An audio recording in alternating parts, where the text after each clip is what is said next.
Kita sering melihat alam sebagai pemandangan yang indah. Tapi tahukah kamu bahwa di balik keindahan itu tersembunyi realitas lain? Sebuah dunia di mana hukum fisika dibengkokkan, waktu kehilangan maknanya, dan makhluk-makhluk hidup menjalani eksistensi yang membuat fiksi ilmiah terbaik sekalipun terasa biasa saja.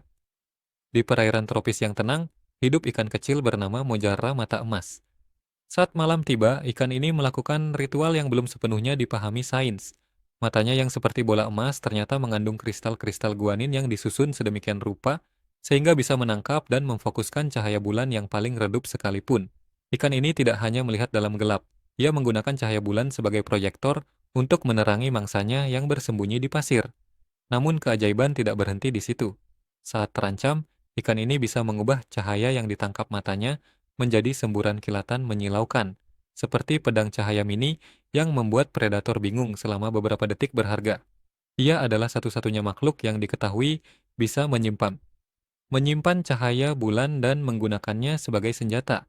Di hutan hujan Amazon yang paling gelap, hidup ular pohon yang tidak berbisa bernama Emerald Tree Boa. Saat masih muda, ular ini berwarna merah menyala seperti api, tapi seiring dewasa berubah menjadi hijau zamrud yang memesona. Penelitian terbaru menemukan rahasia yang lebih dalam. Di antara sisik-sisiknya terdapat ribuan kristal mikroskopis yang memantulkan cahaya dengan cara khusus. Ketika ular ini bergerak di antara daun-daun, ia menciptakan pertunjukan cahaya yang berdenyut seperti aurora mini. Ilmuwan menduga cahaya ini adalah bentuk komunikasi dengan sesamanya. Setiap pola memiliki arti berbeda, dari peringatan bahaya hingga ajakan kawin. Ular ini tidak hanya indah, ia adalah seniman cahaya yang hidup. Burung yang menyimpan matahari di dalam tenggorokannya. Burung kolibri sering disebut sebagai helikopter alam, tapi ada rahasia yang lebih menakjubkan di balik kecepatannya. Saat menghisap madu, burung ini sebenarnya sedang melakukan pertukaran energi yang sempurna. Lidahnya yang bercabang dua bekerja seperti pompa kapiler super cepat, tetapi yang lebih mengagumkan adalah kerongkongannya yang bisa menyerap energi matahari. Bulu-bulu di leher kolibri jantan mengandung struktur nano yang mengubah sinar matahari menjadi panas lalu mentransfer panas ini ke nektar yang baru diminum, meningkatkan kandungan energinya sampai 2 kali lipat. Inilah mengapa kolibri bisa terbang 0 sampai 60 km per jam.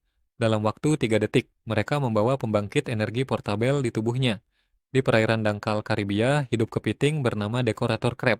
Tapi sebutan itu terlalu sederhana untuk apa yang sebenarnya dilakukannya. Kepiting ini tidak hanya menempelkan karang atau spons di cangkangnya. Ia memilih dan menata bahan-bahan tersebut dengan estetika tertentu. Beberapa individu bahkan menunjukkan preferensi warna yang konsisten, seperti seniman yang memiliki periode biru atau merah. Namun keajaiban sebenarnya terjadi saat malam. Bahan-bahan yang ditempelkan itu seringkali adalah hewan bioluminescent yang masih hidup. Ketika predator mendekat, kepiting ini akan mengirim sinyal kimia untuk membuat seluruh kota di punggungnya berpijar secara serentak, menciptakan efek lampu kota bawah laut yang membuat predator bingung. Ia adalah arsitek dan konduktor cahaya sekaligus. Di pantai berpasir putih, ada kehidupan yang hampir tak terlihat.